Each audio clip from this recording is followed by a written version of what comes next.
Hello dear students, how are you all? Welcome back to the session of class 10th science subject.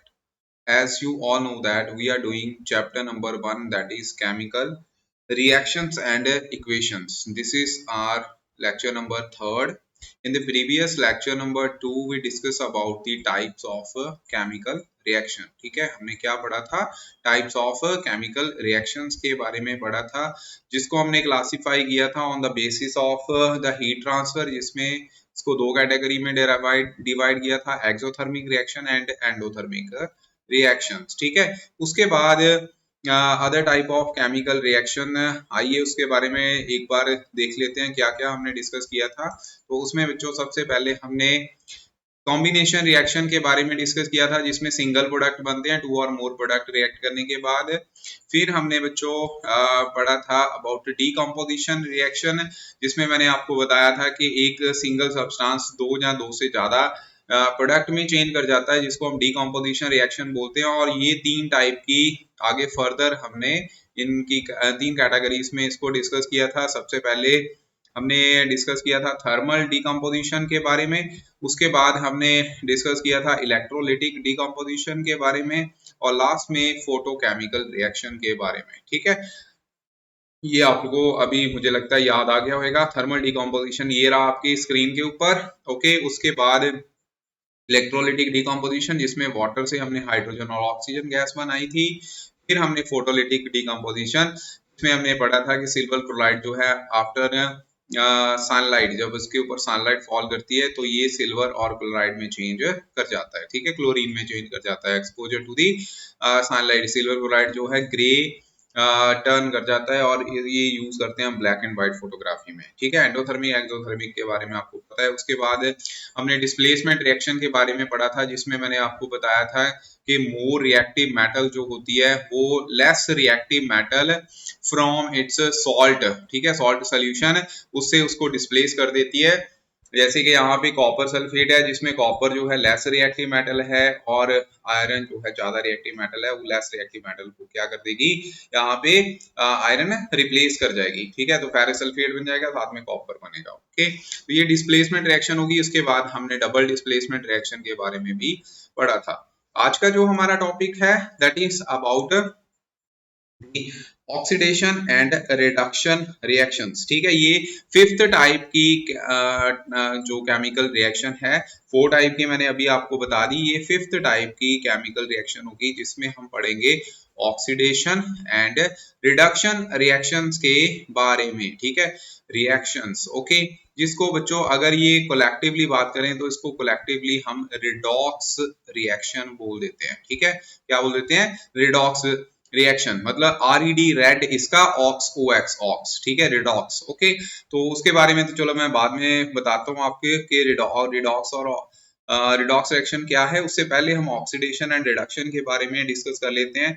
देखिए, oxidation और reduction, इसको define करने के लिए मैं आपको एक इंटरेस्टिंग सी एग्जांपल बताता हूँ। ये आप लोगों ने फ्रूट तो देखा होगा, आजकल इसकी कीमत जो है आसमान छू रही है, 150 रुपीज से अबव ही है पर केजी। ओके, तो ऐसी लग्जरी लाइफ जीनी है तो बच्चों फिर आपको पढ़ना पड़ेगा। ठीक है, अगर ये सारी ख्वाहिशें आपने अपनी पूरी करनी है, हमेशा पेरेंट्स तो नहीं कर पाएंगे आपकी ख्वाहिशें पूरी, आपने खुद अपनी ख्वाहिशें पूरी करनी है। तो ये चीजें खानी है, अच्छा खाना खाना है, तो बच्चों उसके लिए पढ़ना पड़ेगा, अच्छी नौकरी लेनी पड़ेगी। सो अभी से तैयार हो जाइए।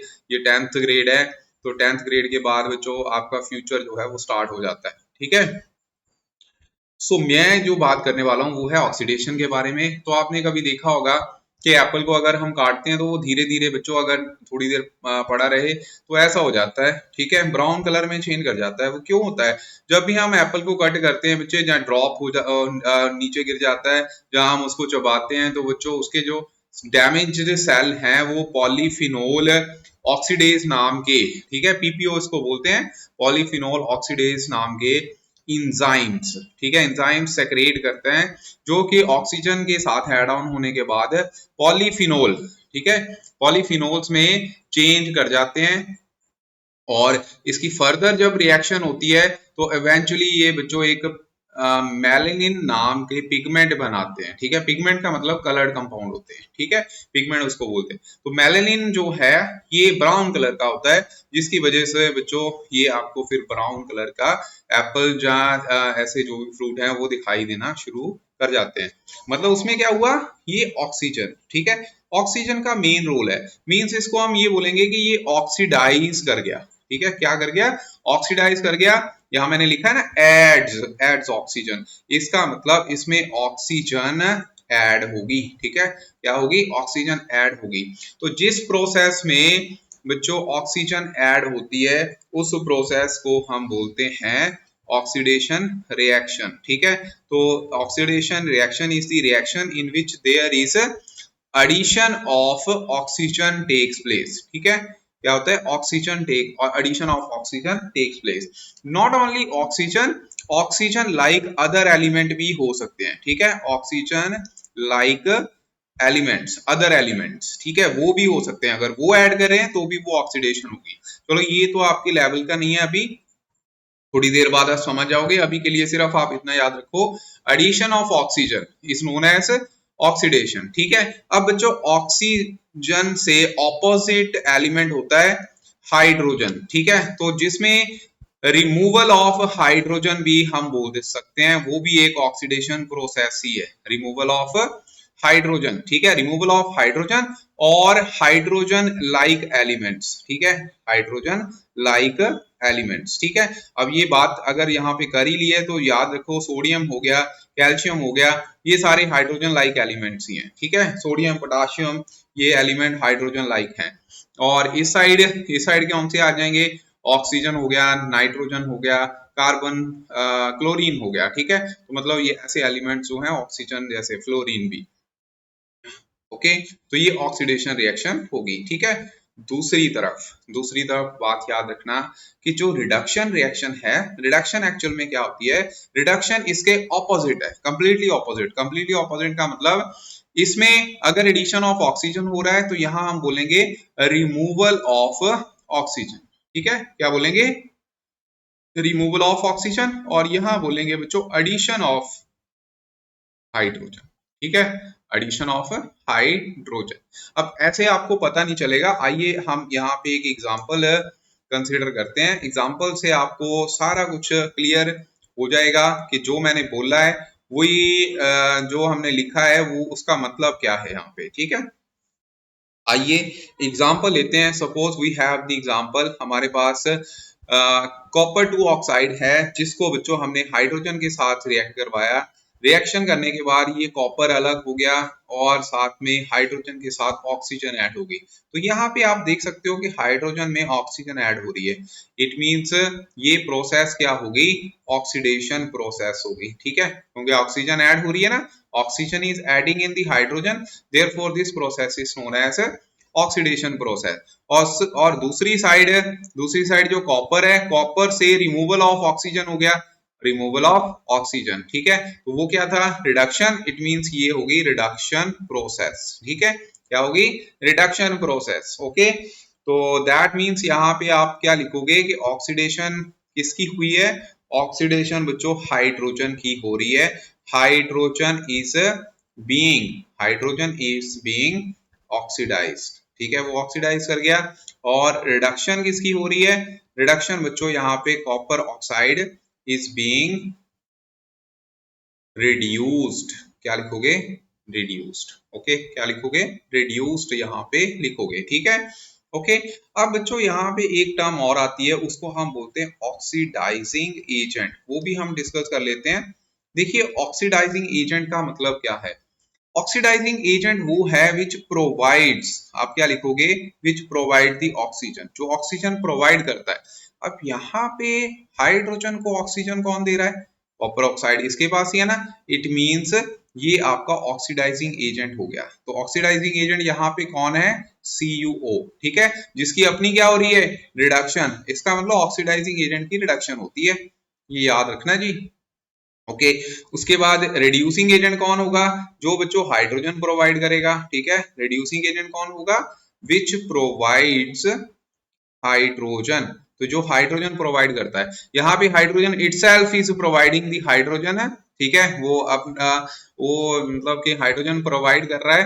तो चलो यहाँ पे तो हम ऐसी बात यहाँ पे नहीं बोलेंगे, ठीक है, क्योंकि इसमें एक्चुअल में क्या हो रहा है, इसमें कॉपर से ऑक्सीजन जो है रिमूव कर रहा है।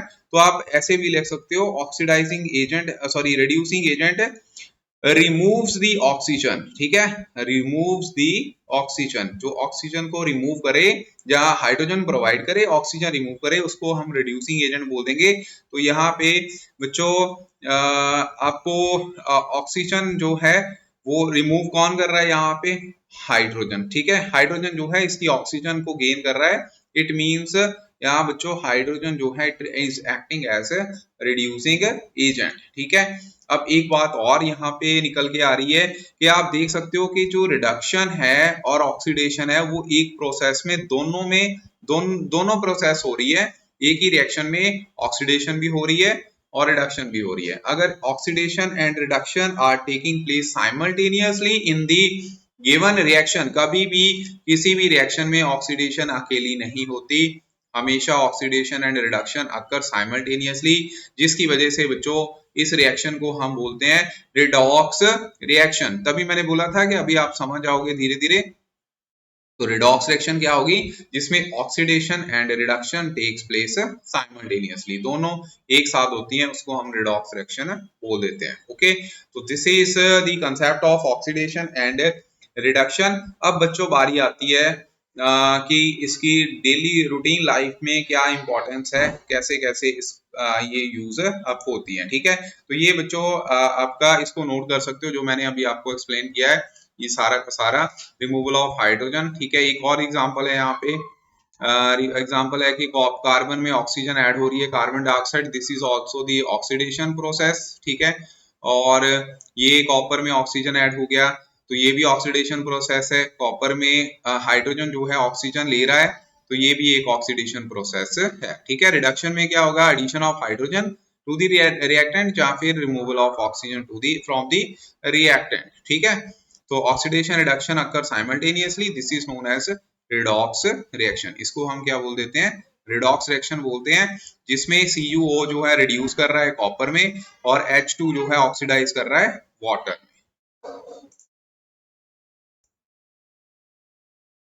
सो बच्चों ये कंसेप्ट ऑक्सीडेशन रिडक्शन का हो गया। उसके बाद बच्चों effects of oxidation in daily life, इसमें बच्चों ये करोजन टॉपिक है, जो कि बच्चों इसका इफेक्ट ही है, ठीक है। Effects in the our everyday life, जहाँ डेली लाइफ, ठीक है। इसमें आप लोगों ने ये जो सिचुएशन मैं आपको दिखा रहा हूँ, ये सिचुएशन आप लोगों ने आमतौर पे देखी होगी कि जो आयरन आर्टिकल्स होते हैं उसके ऊपर ये ब्राउन कलर की कोटिंग जो है ऐसे डिपॉजिट कर जाती है, ठीक है। इसका कारण क्या रहता है, इस ब्राउन कलर की डिपॉजिट को हम बोलते हैं जो डिपोजिशन है, ये होता क्या है, Fe2O3 वाटर मॉलिक्यूल, जिसको हम बच्चों रस्ट का नाम देते हैं, ठीक है। This is known as rust, ये ब्राउन कलर की कोटिंग है।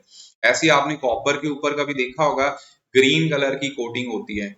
ये ग्रीन कलर की कोटिंग जो है ये किसके कारण होती है बच्चों, this is due to the copper carbonate and copper hydroxide. ये फार्मूला है इस ग्रीन कलर का जो कंपाउंड इसमें बन रहा है। कई बार आमतौर पे हमने ना अपनी उंगली में वो कॉपर की डाली होती है, जो रिंग डाली होती है, ठीक है। वो रिंग डालने से हमारी स्किन जो है वो भी कभी कभी ग्रीनिश हो जाती है, बिकॉज जो कॉपर है दैट अंडरगोस ऑक्सीडेशन, ठीक है। ऑक्सीडेशन प्रोसेस में चला जाता है और इसको हम बच्चों कोरोजन बोलते हैं, ठीक है। क्या बोलते हैं, करोजन। अब करोजन होती क्या है, आइए इसके बारे में थोड़ा सा जान लेते हैं, what do you mean by corrosion. Okay, तो करोजन बच्चों बेसिकली क्या है, it is the slow but continue decaying of metals, ठीक है। करोजन क्या होती है, मैं बता देता हूं आपको, करोजन इज स्लो, ठीक है, बट स्लो बट कंटिन्यू, ये रुकती नहीं है, ये कंटिन्यू प्रोसेस है, कंटिन्यू डिकेइंग। डिकेइंग का मतलब उसका वेट धीरे धीरे लॉस करता है, डिकेइंग ऑफ मेटल्स, ठीक है। This is known as corrosion. Metals कौन सी हैं, ये बहुत ध्यान रखने वाली बात है। देखिए तीन कैटेगरी में बच्चों हम मेटल्स को जो है कैटेगराइज करते हैं, लेकिन ये मेटल्स जो है करोड करती कैसे हैं, that occurs corrosion occur in the presence of atmospheric gases, ठीक है, atmospheric gases and moisture, moisture और गैसेस होना जरूरी है, ठीक है, तभी कोरोजन होगी। और कौन कौन सी मेटल है जो कोरोजन करती है, देखो मेटल को हम तीन कैटेगरी में कैटेगराइज करते हैं। सबसे पहले इसमें आता है बच्चों वेरी रिएक्टिव मेटल्स, ठीक है, वेरी रिएक्टिव मेटल्स, और दूसरी साइड पे लेस रिएक्टिव मेटल्स, ठीक है, कौन सी, लेस रिएक्टिव मेटल्स, और लास्ट में आता है बच्चों लीस्ट रिएक्टिव मेटल्स। बात को ध्यान से सुनना, वेरी रिएक्टिव मेटल्स जिसमें आ जाती है बच्चों पोटाशियम, सोडियम, ये तो इतनी ज्यादा रिएक्टिव मेटल्स हैं, इनको तो हमें बच्चों कैरोसिन में रखना पड़ता है, ठीक है, इसमें रखना पड़ता है, कैरोसिन ऑयल में रखना पड़ता है, ठीक है, ये आप हवा में नहीं रख सकते, इसको आग लग जाती है। और लेस रिएक्टिव मेटल में आ जाती हैं जैसे कि मैग्नीशियम हो गया, जिंक हो गया, एल्यूमिनियम हो गया, ये लेस रिएक्टिव मेटल्स हैं, वो धीरे धीरे, कॉपर भी इसमें आ जाएगा, ठीक है, धीरे धीरे मतलब कि कम रिएक्टिव होती है comparative to the very reactive metals, इनको आप एयर में सेफली रख सकते हो। सेफली का मतलब ये नहीं, सेफली का मतलब इसको आग नहीं लगेगी, ठीक है, इनको तो आग ही लग जाती है ना, ये तो फिर कैरोसिन में रखते हैं। और इसमें लीस्ट रिएक्टिव मेटल में आ जाती है गोल्ड एंड प्लैटिनम, ठीक है, ये ऐसी मेटल्स हैं, इनको रॉयल मेटल बोल देते हैं, जो कि जो लीस्ट रिएक्टिव मेटल है, किसी के साथ रिएक्ट ही नहीं करती। अगर आपने प्योर गोल्ड डाला हुआ है तो वो कभी खराब नहीं होता, व्हाइट गोल्ड प्लैटिनम डाला हुआ है तो कभी खराब नहीं होता, ठीक है। लेकिन ये मेटल्स जो है धीरे धीरे करोड कर जाती हैं, जैसे अभी मैंने आपको इमेज में दिखाया है कि ब्राउन कलर में ये रस्ट लग गया आयरन को, तो ब्राउन कलर क्या हुआ कि आयरन Fe जिसका सिंबल था वो धीरे धीरे ऑक्सीजन और वाटर मॉइस्चर दोनों के साथ रिएक्ट किया और Fe2O3.X वाटर मॉलिक्यूल का नाम का कंपाउंड बनाया, जो कि जिसको हम क्या बोलते हैं, रस्ट, जिसका ब्राउन कलर होता है, ठीक है। सिमिलरली ग्रीन कलर की कोटिंग जो डिपॉजिट कर जाती है कॉपर के ऊपर, that is due to copper carbonate and copper hydroxide, ठीक है, दिस इज द फार्मूला, इसका ग्रीन कलर है होता है, ओके। ऐसे बच्चों सिल्वर, सिल्वर को भी करोजन हो जाती है, सिल्वर प्योर हो तो अगर उसमें इम्प्योरिटीज हो, ठीक है, तो वो धीरे धीरे ब्लैक मास में चेंज कर जाता है, ओके। तो ये है बच्चों कोरोजन, ठीक है, तो कोरोजन के बारे में आई थिंक आप लोगों को क्लियर हो गया है कि कोरोजन क्या होती है, slow but continue decaying of metals, ठीक है, that is known as corrosion. अब कोरोजन को आप रोक कैसे सकते हैं, corrosion can be prevented by the galvanisation. Galvanisation process क्या होती है, गैल्वेनाइजेशन प्रोसेस है जिसमें हम बेस मेटल को बच्चों जिंक के साथ, ये आप देख सकते हो, ये जिंक ऐसा ग्रीन कलर का ही होता है, ये ज्यादा रिएक्टिव मेटल है, इसके ऊपर कोटिंग कर देते हैं। बाकी और भी प्रोसेस होती है, इलेक्ट्रोप्लेटिंग कर दो, पेंट कर दो, ग्रीसिंग कर दो, वो सारे कोरोजन को मतलब कि उसकी रेट स्पीड को कम कर देते हैं, ठीक है। गैल्वेनाइजेशन से बेस मेटल जो है वो प्रोटेक्टेड हो जाती है। तो गैल्वेनाइजेशन है क्या, जिंक की कोटिंग, याद रखना, ठीक है, कोटिंग ऑफ जिंक, उसको हम गैल्वेनाइजेशन बोलते हैं।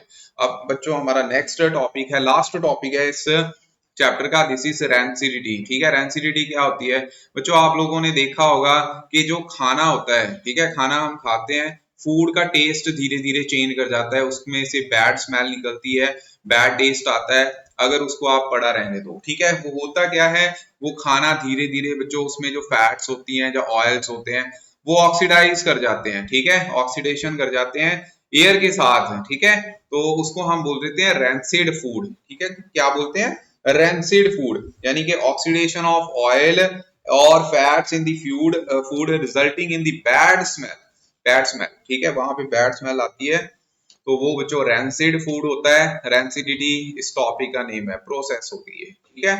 अब बच्चों इसको कैसे प्रिवेंट कर सकते हैं, आप जहां तो उसमें एंटीऑक्सीडेंट ऐड कर दो, एंटीऑक्सीडेंट मैं आपको एक BHA ये बता देता हूँ, ठीक है, BHT BHA ये एंटीऑक्सीडेंट ही होते हैं, ठीक है, बिटाइलेटेड हाइड्रोक्सी एनिसोल और बिटाइलेटेड हाइड्रोक्सी टोलुइन, ठीक है, ये BHT मतलब ये आपके वैसे सिलेबस में नहीं, वैसे आप लोगों ने एंटीऑक्सीडेंट याद रखने, ठीक है। Keeping the food in the air tight containers, okay, replacing the air by nitrogen, refrigeration, ये बच्चों इसमें मेथड आ जाते हैं। Okay, so this is your last topic rancidity का। ठीक है, बच्चों इसके जो क्वेश्चन है वेरी शॉर्ट, ये सीधे सीधे एमसीक्यू है, फटाफट हम कर लेते हैं। जैसे कि shiny finish on the wall of the wall after the white wash, this is because of the reason.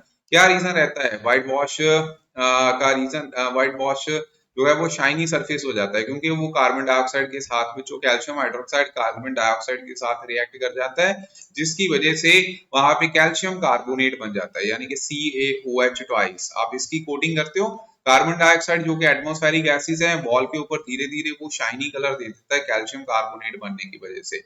आगे electrolysis is the decomposition reaction, mole ratio of the hydrogen and oxygen gas is liberated during the electrolysis reaction। वो क्या होती है? देखो hydrogen 2:1 में था, आपको याद होगा, 2 पार्ट हाइड्रोजन की थी, 1 पार्ट ऑक्सीजन का। ठीक है, तो ये इसमें बी ऑप्शन आएगी। आगे है which of the following statement about the given reaction is correct. ये इसमें Fe वाटर के साथ आयरन ऑक्साइड बना रहा है, साथ में हाइड्रोजन गैस जो है वो रिलीज कर रही है। तो इसमें आयरन मेटल जो है वो ऑक्सीडाइज कर रहा है, वाटर रिड्यूस कर रहा है, या वाटर रिड्यूसिंग एजेंट है, या वाटर ऑक्सीडाइजिंग एजेंट है। तो ये 4 ऑप्शन आपको गिवन है। ठीक है, नीचे इसमें से आपको आंसर देना है। देखिए इसको थोड़ा सा ना ट्रिक होती है, आपने याद भी कैसे करना है। देखो ऑक्सीजन इसमें रिमूव हो रही है, ठीक है, ऑक्सीजन रिमूवल हो रहा है, इट मींस ये तो रिडक्शन होगी। ठीक है, क्या होगी? रिडक्शन। और आयरन में ऑक्सीजन ऐड हो रही है, ये ऑक्सीडेशन होगी। ओके, तो अब इसमें जो जो अगर ऑक्सीजन ऐड हो रही है, ऑक्सीजन इसको दे कौन रहा है? वाटर। तो वाटर एक क्या है? ऑक्सीडाइजिंग एजेंट है, तो वाटर ऑक्सीडाइजिंग एजेंट हो गया, ये आपका आंसर सही है। ठीक है, उसके बाद आपने देखना है कि और क्या दिया हुआ है? Water is getting reduced. Water की क्या हुई? वाटर में से ऑक्सीजन तो निकल गया, इसका मतलब इसकी रिडक्शन हो रही है। ठीक है, तो वाटर जो है वो रिडक्शन यानी कि गेटिंग रिड्यूस्ड, तो आंसर सेकंड ऑप्शन भी इसकी सही है। मेटल जो आयरन है वो उसमें ऑक्सीजन ऐड हो रही है, ऑक्सीडाइज कर रहा है, तो थर्ड फर्स्ट ऑप्शन भी सही है। ठीक है, तो water is acting as reducing agent, ये यहाँ पे ठीक नहीं है क्योंकि वाटर आपको ऑक्सीजन दे रहा है, ये ऑक्सीडाइजिंग एजेंट है। ठीक है, तो फर्स्ट सेकंड एंड थर्ड आप देख लो किसमें है, फर्स्ट सेकंड एंड थर्ड ये ऑप्शन। ओके, आगे in order to prevent the spoilage of potato chips they are packed in a plastic bags containing, जो उसमें नाइट्रोजन होती है, अभी मैंने बताया रैंसिड फूड के बारे में। ठीक है, उसके बाद ये है in order to prevent the spoilage of the potato, ये तो हमने कर ही लिया, नाइट्रोजन आ गया। The process of respiration is, respiration process क्या है? वो जो रेस्पिरेशन एक एक्सोथर्मिक रिएक्शन है। ठीक है, कौन सी है? एक्सोथर्मिक रिएक्शन है जिसमें क्या होती है? ऑक्सीडेशन होती है। ठीक है, तो फिफ्थ का आंसर डी ऑप्शन आएगा। आगे है ये बच्चों आइडेंटिफाई करना है कौन कौन सी रिएक्शन कौन सी है, जैसे कि जिंक कार्बोनेट कार्बन डाइऑक्साइड में चेंज कर रहा है, डिकम्पोजिशन होगी, थर्मल डिकम्पोजिशन। आगे ये होगी डिस्प्लेसमेंट रिएक्शन। आगे इसमें Cl2 है, यहाँ पे दोनों ऐड हो रहे हैं, सिंगल प्रोडक्ट बन रहा है, कॉम्बिनेशन रिएक्शन। कार्बोनेट जो है कार्बन डाइऑक्साइड में चेंज कर रही है, डिकम्पोजिशन रिएक्शन। ये बच्चों डबल डिस्प्लेसमेंट रिएक्शन। आगे एडिशन होगी तो ये कॉम्बिनेशन रिएक्शन। इसमें क्या हो रहा है? इसमें बच्चों जो मोर रिएक्टिव मेटल है लेस रिएक्टिव मेटल को रिप्लेस कर रही है, तो ये हो गई डिस्प्लेसमेंट रिएक्शन। ठीक है, तो सारी आपने ऐसे कर लेनी है। आगे फिर एमसीक्यू है, ये आपकी प्रैक्टिस के लिए, सीधे नीचे बच्चों आंसर भी इसके ये बनाए। Okay, easy numeric easy MCQ है, आप लोग इजीली कर पाओगे। ओके जी, सो ये आपका चैप्टर खत्म हो गया बच्चों। एमसीक्यू भी मैंने इंपॉर्टेंट जो है वो आपको करवा दिए इंग्लिश मीडियम में। ठीक है, तो इनको बच्चों आप लोग कर लेना। एनसीईआरटी का सोल्यूशन इसका हम करेंगे, फिर हमारा नेक्स्ट चैप्टर लाइट जो है वो शुरू हो जाएगा। Thank you so much.